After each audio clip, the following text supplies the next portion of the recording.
ఒక చిన్న ధ్యానం చేసి మనం త్వరగా ముందుకు వెళ్దాం. న్యాయాధిపతుల గ్రంథము 3వ అధ్యాయము చాలా త్వరగా 10-15 నిమిషాల్లో ముగించుకుందాం. న్యాయాధిపతుల గ్రంథము 3వ అధ్యాయము 15వ వచనం చదువుకుందాం. ఇశ్రాయేలీయులు మొరపెట్టగా బెన్యామీయుడైన గెరా కుమారుడు యెహూదను రక్షకుని వారి కొరకు యెహోవా నియమించెను. అతడు ఎడమ చేతి పనివాడు.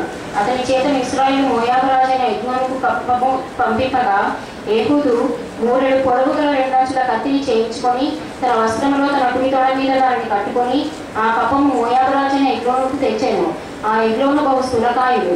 ఏహూదు ఆ కప్పము తెచ్చి ఇచ్చిన తరువాత కప్పము మోసిన జనులను వెళ్ళనంపి గిల్గాలు దగ్గర ఉన్న పెసీలీము వద్ద నుండి తిరిగి వచ్చి, రాజా, రహస్యమైన మాట ఒకటి నేను నీతో చెప్పగలనగా అతడు తన యొద్ద నిలిచిన వారందరూ వెలుపలికి పోవు వరకు ఊరగొమ్మని చెప్పాను. ఏహూదు అతని దగ్గరకు వచ్చినప్పుడు అతను ఒక్కడే మేడగదిలో కూర్చుని ఉండేను. ఏహూదు, నీతో నేను చెప్పవలసిన దేవుని మాట ఒకటి ఉన్నదని చెప్పగా అతడు తన పీఠము మీద నుండి లేచెను. అప్పుడు ఏహూదు తన ఎడమ చేతిని చాపి తన కుడి తొడ మీద నుండి ఆ కత్తి తీసి కడుపు మీద అతని పొడిచెను. పిడియును కత్తి వెంబడి దూరగా ప్రభు కత్తిపైని కప్పుకొనినందున అతని కడుపు నుండి కత్తిని తీయలేకపోయాను. అది వెనక నుండి బయటికి వచ్చి ఉండేను.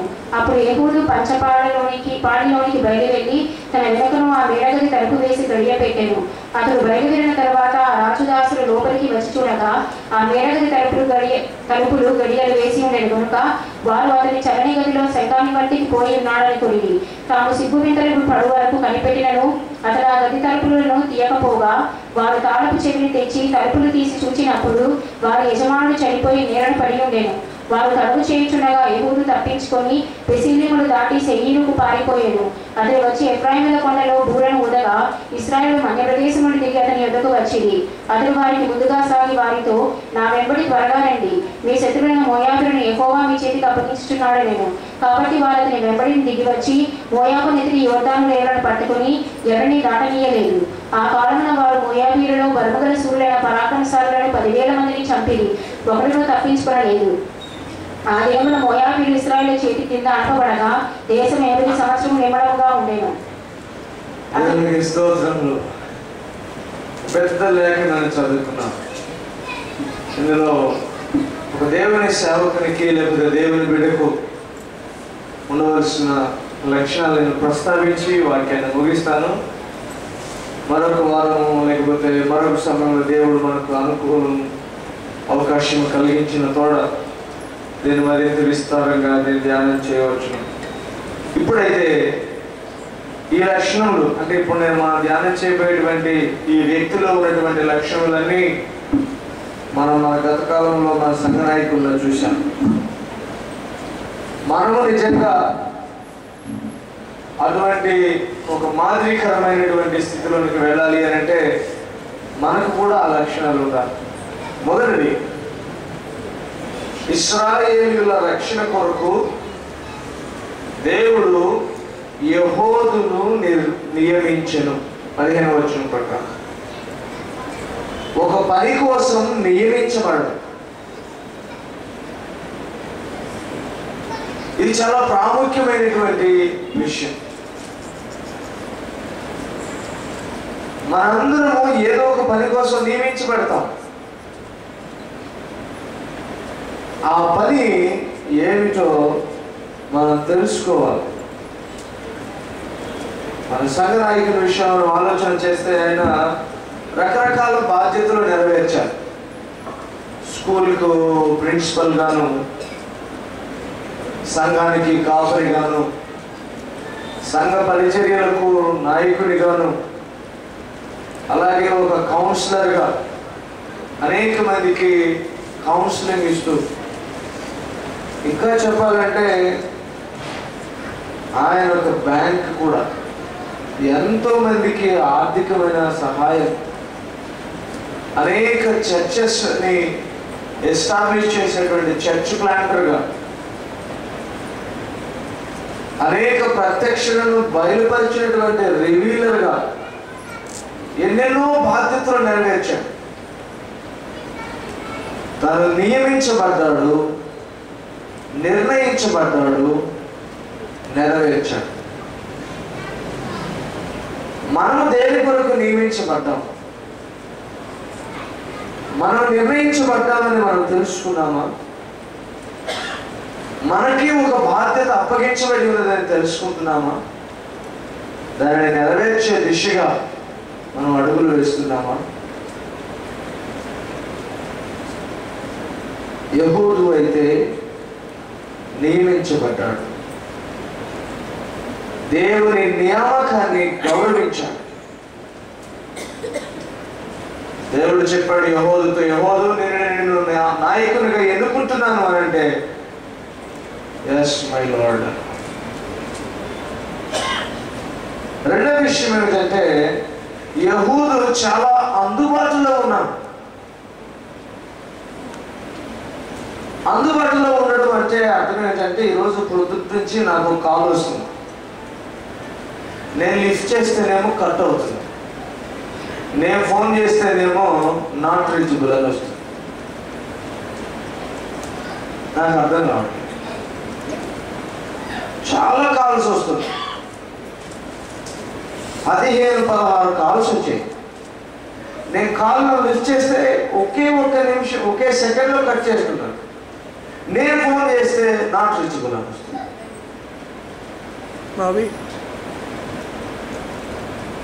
నాకు అప్పుడు ఆలోచన స్టార్ట్ అయ్యింది, అసలు నాట్ రీచబుల్ అంటే ఏంటి? నాట్ రీచబుల్ అంటే ఏంటి? ఎవరికి నాట్ రీచబుల్? నాకా? సిగ్నల్గా? లేకపోతే ఈ భూలోకంలో లేడా? నాట్ రీచబుల్ అంటే అసలు మీనింగ్ ఏంటి? నాట్ రీచబుల్ అంటే ఒరిజినల్గా మీనింగ్ ఏంటంటే సిగ్నల్ పోయే స్థితి లేదు అని మాత్రమే. నాట్ రీచబుల్ బహుశా మన ఇంటి ప్రక్కనే ఉండొచ్చు, కానీ మనం రీచబుల్ కాలేదు, మనం రీచ్ కాలేదు.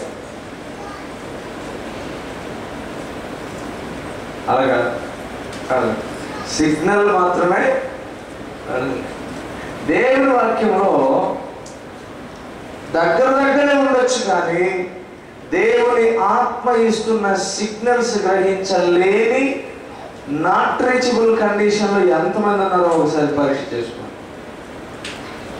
యెహూదుకి చెప్పాడు, నాయన నేను రక్షకులుగా నేను నియమిస్తున్నాను అనగానే సిగ్నల్ అందింది, రింగ్ అయ్యింది, ఆయన లిఫ్ట్ చేశాడు. దేవుడు చెప్పాడు, యెహూదు నువ్వు నాయకుడిగా నియమించబోతున్నావు. యెహూదు వెంటనే ఆన్సర్ ఇస్తున్నాడు, ఎస్ లార్డ్, ఎప్పటి నుంచి జాయినింగ్? ఇప్పుడే అన్నాడు, నేను సిద్ధమే అన్నాడు. యెహూదు అందుబాటులో ఉన్నాడు.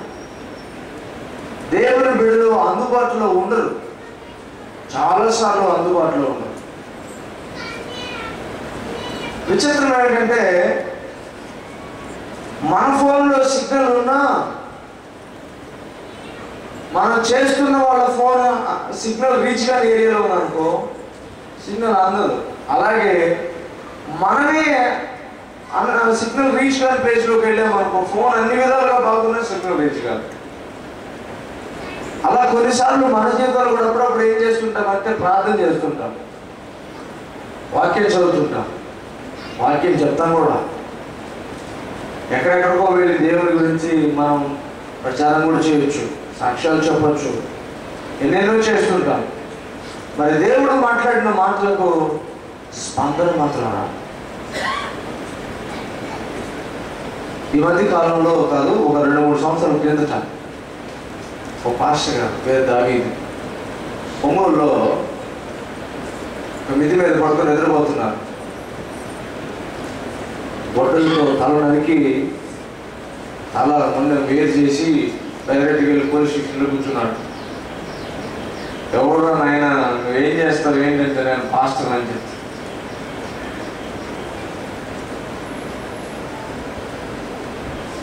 ఎలా చేయగలిగాడు ఆ పని?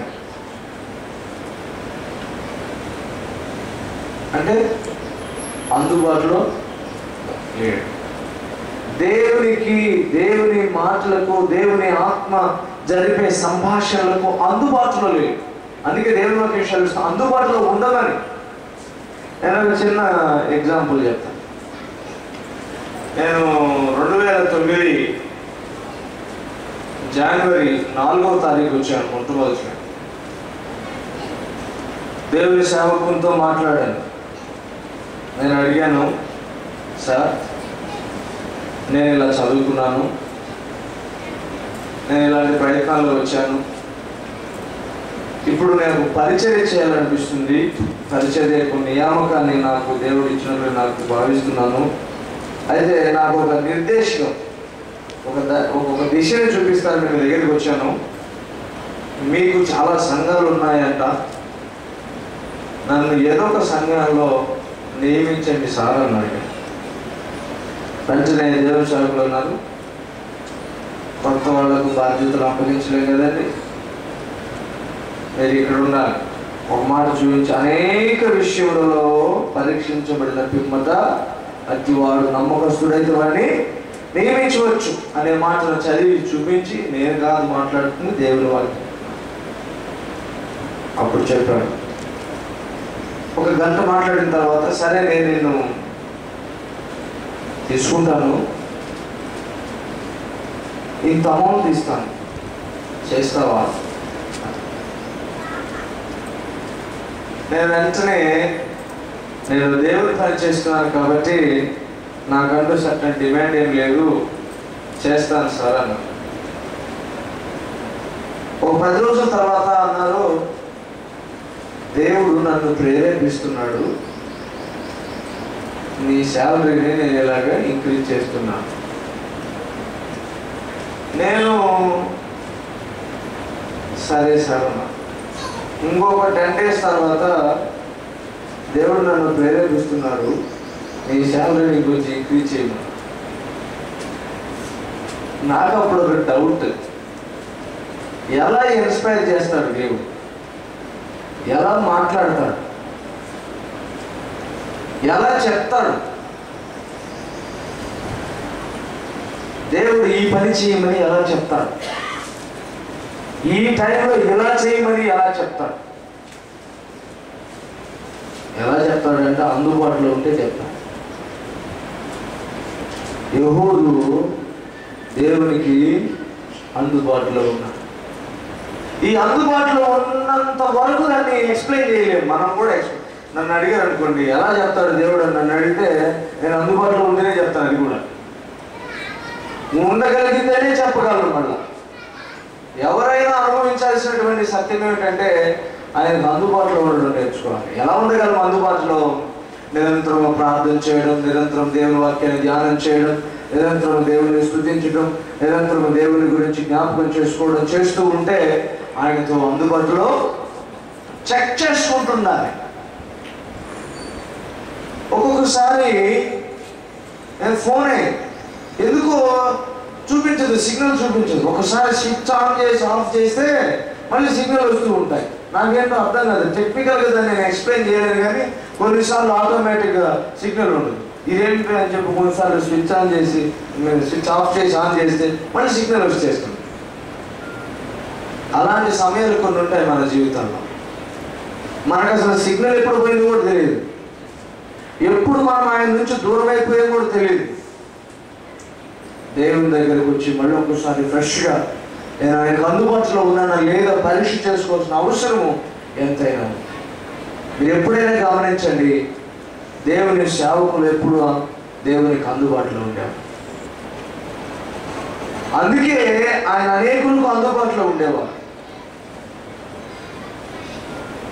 చాలా మంది చెప్తారు, పలానా సమయంలో దేవుని సేవకుడు మాకు ఇలాగ చెప్పాడు, మాకు ఇలాగ జరిగింది, దేవుని సేవకుడు ఇలా చేశాడు, దానివల్ల ఈ మేలు జరిగింది. దేవుని సేవకులు మేము ఏ సమయంలో వెళ్ళినా ఎస్ అనేవారు, మాతో మాట్లాడేవారు, అందుబాటులో ఉంటారు. ఆయనకుండే లక్షణం ఏంటంటే అందుబాటులో ఉంటాడు. నియమించబడడం ఎంత గొప్ప విషయమో ఆ నియామకాన్ని బట్టి అందుబాటులో ఉండడం కూడా అంతే గొప్ప విషయం. చాలాసార్లు మనం చూస్తాం, అందులో ఇప్పుడు పొలిటికల్ వేడి బాగా ఉంది రాష్ట్రాల్లో, 2 రాష్ట్రాల్లో. ఇప్పుడు నేను దేశీయ పరిచర్య చేస్తున్నాను, జాతీయ పరిచర్య. నేషనల్ మినిస్టర్ ఉన్నాయని 2 రాష్ట్రాల్లో పరిచయం చేస్తారు. అయితే కొంతమంది గెలుస్తారు, గెలిచేంత వరకే కనబడతారు. ఇంకా మళ్ళీ 5 సంవత్సరాలు ఎప్పుడు కనిపించారు నియోజకవర్గం. కొంతమంది ఉంటారు అవి. సెకండ్ టైం అయితే గెలవలేండి, అది వేరే విషయం. చాలాసార్లు ఇది కామన్, రాజకీయాల్లో చూస్తామని. మీకు అది చేస్తా, ఇది చేస్తా, అన్ని ఫ్రీ, మీరు ఇంట్లో కూర్చోండి, మీ ఇంటికి ఉదయాన్నే కూరగాయలు తెచ్చిస్తా, మీకే పళ్ళతో పెడతా, అన్నం కలిపి నోట్లో పెడతా అని చెప్తా. అమ్మో ఇన్ని పనులు చేసే పని ఇంకేమైనా ఓట్లేస్తాం. 5 ఏళ్లలో ఎక్కడ మా ఎమ్మెల్యే, ఎక్కడ మా ఎంపీ కనబడటం లేదు అని మీరు పోస్టర్లు అడ్వర్టైజ్మెంట్ చేసినప్పుడు చెప్పండి. కొంతమంది అలాగుంటారు. నియమించబడడం చాలా సులభం, అది కూడా. ఎందుకంటే దేవునికి ఎంతోమంది కావాలి, కానీ అందుబాటులో ఉండడం చాలా ప్రాముఖ్యం. దేవుడు నేను ఒక గొప్ప పని కోసం నియమించినప్పుడు, దేవుడు నీకు ఒక బాధ్యతను అప్పగించినప్పుడు, నీవు దేవునితో అందుబాటులో ఉండాలి. మొట్టమొదటిగా దేవునితో మాట్లాడుతూ ఉండాలి, దేవునితో ముచ్చటిస్తూ ఉండాలి, దేవునితో క్లోజ్గా ఉండాలి. అప్పుడు ఏం చేస్తాడంటే దేవుడు గొప్ప నాలెడ్జ్ ఇస్తాడు దేవుని సంగతులు అర్థం చేసుకోవడానికి. ఈ యెహోవాను పిలిచి చెప్పాడు, ఇశ్రాయేలీయులకు ఒక సమస్య ఉంది. ఈ సమస్య ఏమిటంటే ఎగ్లోను అనేటువంటి రాజు ఇశ్రాయేలును అణచడానికి వచ్చాడు, యుద్ధం చేస్తూ ఉన్నాడు. నువ్వేం చేయాలంటే ఆ ఇశ్రాయేలీయులకు ఆటంకముగా ఉన్న, ఇశ్రాయేలీయులకు బాధ కలుగు చేస్తున్న ఆ ఎగ్లోను నీవు హతం చేయాలి, ఆ సమస్యను లేకుండా చేయాలని చెప్పాడు. సమస్యను లేకుండా చేయాలంటే ఏం కావాలి? జ్ఞానం కావాలి, చురుకుదనం కావాలి. మనకి సమస్య వచ్చినప్పుడు ఏం చేస్తుంటాం? చాలాసార్లు తల కొట్టుకుంటుంటాం. అంటే ఇలా కొడితే ఎక్కడో ఏదో నరం తగిలి స్టార్ట్ అవ్వాలి. కొన్నిసార్లు ఉంటాయి కొన్ని ఇన్స్ట్రుమెంట్స్, బ్యాటర్ పని చేయదు అనుకోండి, అలా నేలకేసి కొడితే పని చేస్తుంది.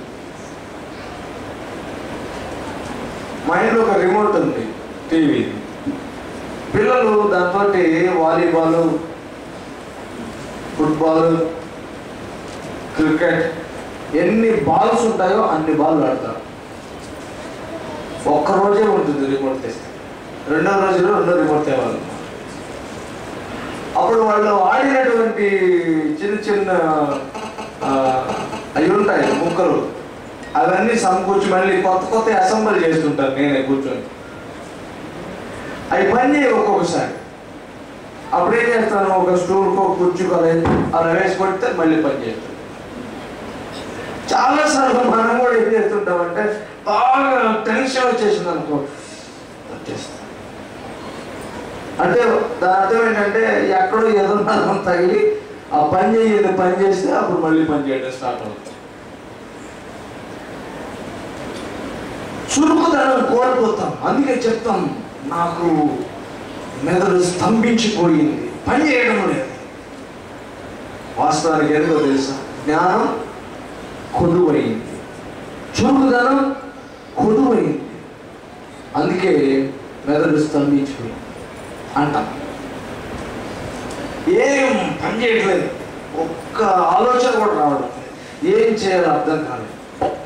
మొన్న మా బంధువు ఒక ఆయన వరంగల్లో సాయంత్రం 5 గంటలప్పుడు ఒక బండి తీసుకొని ఒక గ్యారేజ్కి వెళ్ళాడు సర్వీసింగ్ చేయడం. అక్కడ నుంచి ఆయన మనసులో ఏమనిపించిందో ఏమో, అలా అలా అలా అలా వెళ్ళిపోయాడు. బండి తీసుకుని ఎంత దూరం వెళ్ళిపోయాడు. ఆ నెక్స్ట్ డే రాలేదు, ఫోన్ చేస్తుంటే అవుట్ ఆఫ్ కవరేజ్ అయ్యాడు. రెండవ రోజు పోలీస్ స్టేషన్కి వెళ్ళి కనబడటం లేదు అని కేసు పెట్టాను. వాళ్ళు అంటారు ఏం కాలేదు, ఎక్కడో వెళ్ళుంటాడంటే. మాకేం టెన్షన్. 2 ఎమ్మెల్యేలు ఉన్నారంట, వాళ్ళ చేత ఫోన్ చేయించారు, కనబడటం లేదు. కొంతమంది అంటారు మొన్న గొడవ జరిగింది, వాళ్ళు ఏమైనా చేసి ఉంటారేమో. కొంతమంది ఏకంగా అక్కడ ఏదో కప్పల చెరువు ఉందంట, ఆ చెరువులో వెళ్ళి ఎదుగుతున్నా, శవాలు కనపడదంట. అక్కడ వేస్తే ఏదైనా బాధుంటా, ఏదైనా చేసుకుని ఉంటాడేమో, చచ్చిపోయి ఉంటాడేమో, శవం కూడా మాయలేదు. అక్కడెక్కడ గుర్తులేని శవం 40 ఏళ్ళు ఉంటాయంటే పరిగెత్తుకుంటూ పోయి మా వాడేమో అని చూస్తున్నా. 7 సంవత్సరాలు, సారీ 7 రోజుల తర్వాత ఆయనే ఫోన్ చేశాడు, నేను జాగ్రత్తగా ఉన్నాను, ఏం కాలేదు. ఈ 7 రోజులు ఇంటి దగ్గర ఉన్న వాళ్ళందరూ మైండ్స్ లో ఆఫ్ అయిపోయి ఒక్కరికి పని చేయలేదు, అలాగే చూస్తున్నారు. ఏం చేస్తే ఇతన్ని పట్టుకోవచ్చు? అసలు ముఖ్య విషయం ఏంటంటే 7 రోజులు అతనికి ఆఫ్ అయిపోయింది మైండ్. కారణం ఏంటంటే ఇప్పుడు తెలిసింది 12 లక్షల అప్పు ఉందంట. ఈ 12 లక్షల అప్పుకి ఆయనకి మైండ్ ఆఫ్ అయిపోయింది. నాయన ఎస్ఐ అంటున్నాడు, వెంకటరావు అంట ఆయన పేరు. కోట్లలో అప్పు ఉన్నా కూడా బ్రైట్గా మైండ్ పెట్టుకుని తిరిగే వాళ్ళు ఉన్నారు. 12 లక్షల అప్పుకి ఎట్లా అయిపోయారు? అదేంటో నాయన 7 రోజులు ఎవడో భోజనం చేయలేదు, మొమ్మడు కొత్త భోజనం చేయలేదు. ఇలా చేస్తే ఎలా నాయన? దేవుని వాక్యం వచ్చింది, దేవునితో అందుబాటులో ఉంటే బ్రెయిన్ ఎప్పుడు అలర్ట్గా ఉంటుంది. మీరు ఎప్పుడైనా గమనించండి, ఎవరు దేవునికి అందుబాటులో ఉండరో వాళ్ళ మైండ్ ఆఫ్ అయిపోతుంది. అర్థం కాదు, కొద్దిసేపు కొట్టుకుంటారు, కొట్టుకొని దేవుని సేవకుడు ఎన్ని సమస్యలు ఉన్నా, ఎన్ని కష్టాలు ఉన్నా ఎదుర్కొంటూ ఉండేవారు. అది మనందరికీ తెలుసు. మనం ఏదైనా ఒక సమస్య అడిగామనుకో, ఆయన సమస్య పక్కన పెట్టి మన సమస్య పరిష్కారం చెప్తారు స్పాట్లో. మనం అనుకుంటాం ఈయన మెదడు ఎంత షార్ప్గా ఉందో, ఎంత పవన్గా ఉందో, ఎన్ని ఆలోచనలు ఉన్నాయో, ఎంత అనుభవం ఉందో, మనకి ఎంత చక్కగా సమాధానాలు చెప్పాడు. ఆ సమయంలో ఆయన మనసులో ఎన్ని యుద్ధాలు జరుగుతుంటాయో మనకు తెలియదు. నేను ఒక 10 సంవత్సరాల క్రితం నుంచే కొన్ని సమస్యలతో సతమతం అవుతున్నాను అనేటువంటిది ఆయనకి తెలిసిన 10 నిమిషాలు కూడా మనకి ఆ విషయంలో కొంచెం 10 సెకండ్లు కూడా మనకు అది తెలవనివ్వదు. 10 సంవత్సరాలు నా మనసులో యుద్ధం జరుగుతున్న విషయాన్ని కూడా 10 నిమిషాలు కూడా తెలియజేయండి. నేను దాదాపుగా 3 సంవత్సరాలు ఉన్నాను. నాకు అది దేవుడు ఇచ్చిన గొప్ప భాగ్యం. ఈ 3 సంవత్సరాల్లో ఎన్ని రోజులు, ఎన్ని గంటల పాటు ముచ్చట పెట్టుకొని ఉంటాను. ఎప్పుడు కూడా ఒక్కరోజైనా ఇలాంటి సమస్య ఉంది అనేటువంటి ప్రస్తావన రాలేదు. నేనే ఎక్కడన్నా వింటాను ఇలాంటి కొద్ది సమస్య ఉందని. కారణం ఏంటంటే ఆత్మీయ స్థితిలో దేవునితో మాత్రం చాలా అలర్ట్గానే ఉన్నాను.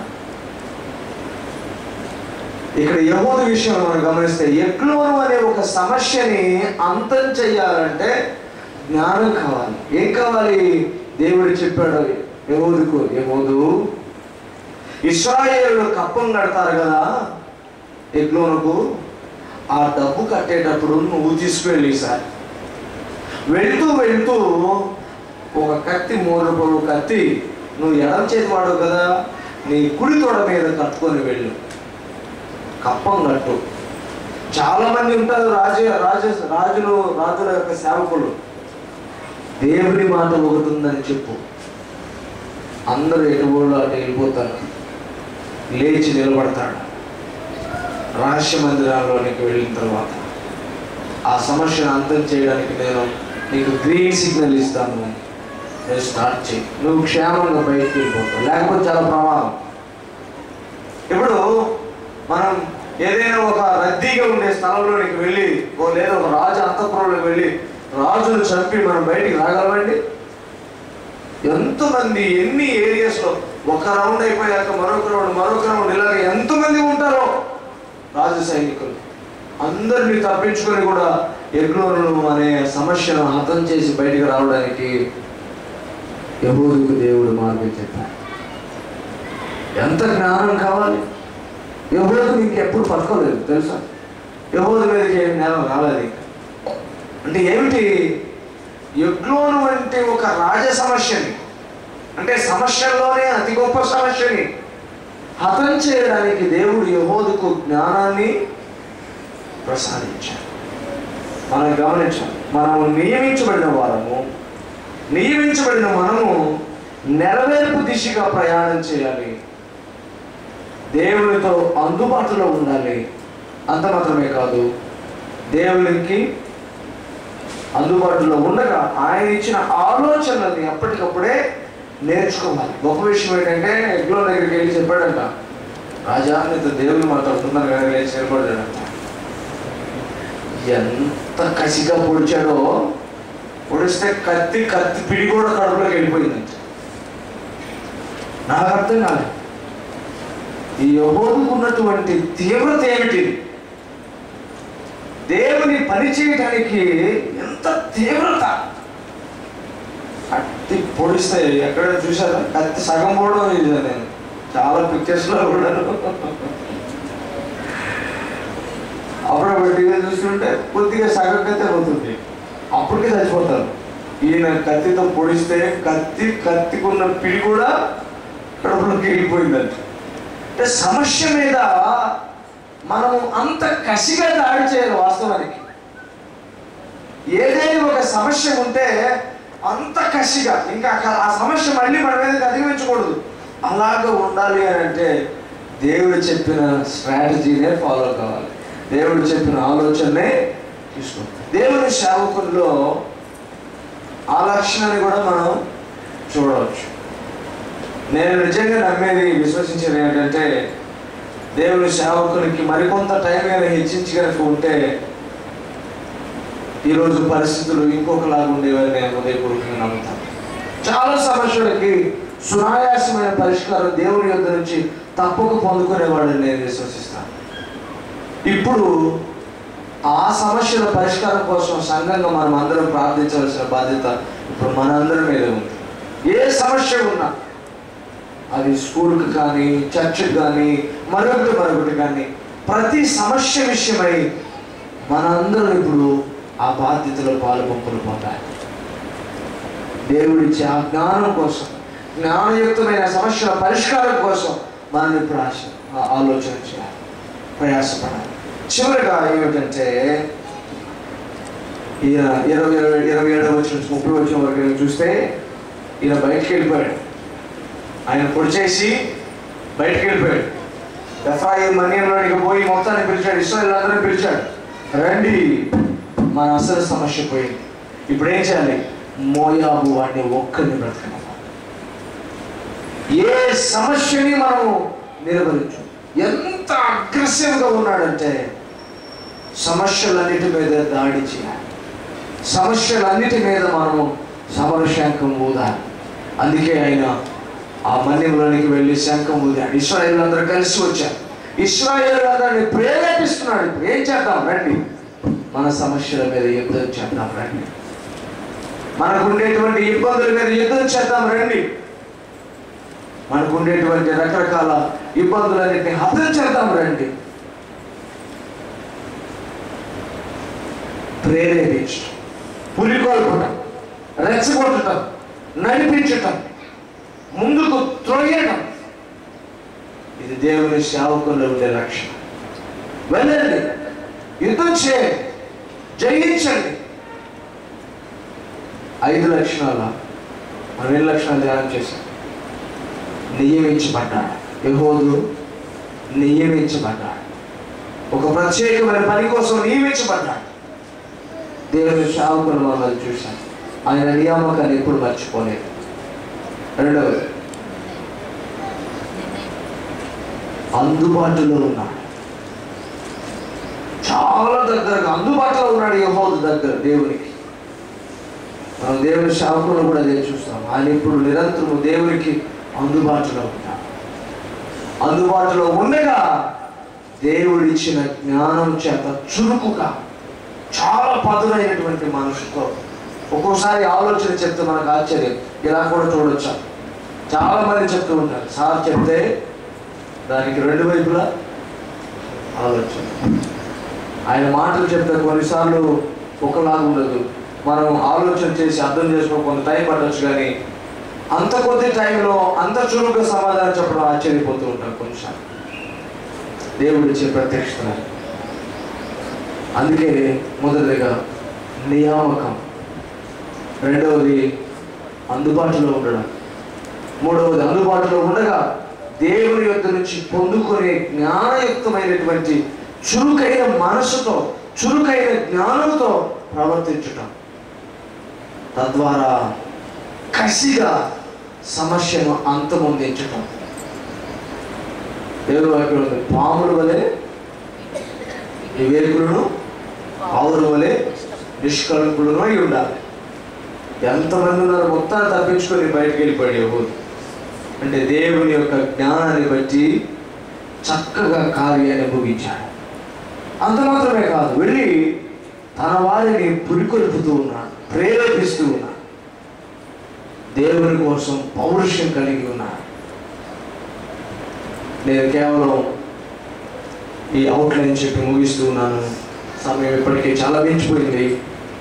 మనమందరము ఇటువంటి గొప్ప లక్షణాలను అలవర్చుకొని దేవుని సేవకుని వలె నియమించబడిన మనము అందుబాటులో ఉండి, అందుబాటులో ఉన్న మనం ఆయన ఆలోచనలు పొందుకొని, ఆయన ఆలోచనలు పొందుకున్న మనం ఆచరించిన మనం అనేకులను ఆత్మీయంగా బలపరిచి ప్రేరేపించే వారిగా ఉండాలని, ఆ దిశగా మనం కొనసాగాలని దేవుని దాసుని జ్ఞాపకం చేసుకోవడానికి ప్రభుత్వ అవకాశం బట్టి దేవుడు మనందరినీ దీవించుగాకని ఆశిస్తూ ఈ మాటలు ముగిస్తూ ఉన్నాను.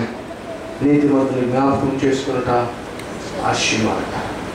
అట్టి ఆశీర్వాదం మనము మన కుటుంబాలను సమృద్ధిగా పొందుకొని, ముఖ్యంగా దేవుని దాసుని కుటుంబము వారి బిడ్డలు మరొకసారి అతి తాజా ఆశీర్వాదాలను నూతనంగా పొందుకొని దేవుడిచ్చు ఆ గొప్ప భవిష్యత్ ఆ హెచ్చింపును, ముఖ్యంగా దేవుని కొరకు నిలబడగా దేవుడు యెహోవా ద్వారా 80 ఏళ్ళు నెమ్మది కలిగిన సంవత్సరములు ఇశ్రాయేలులకు ఇచ్చినట్లుగా దేవుని దాసుని కుటుంబానికి కూడా నెమ్మది అయినటువంటి స్థితి, సమాధానం కలిగినటువంటి స్థితి, ఆశీర్వాదం కలిగిన స్థితి, ఆ గొప్ప స్థితి ప్రభు కలిగించుగా కానీ ఆశీర్వదిస్తూ మనమందరం కూడా ప్రార్థించాలని ప్రేరేపిస్తూ ఈ మాటలు ముగిస్తున్నాం.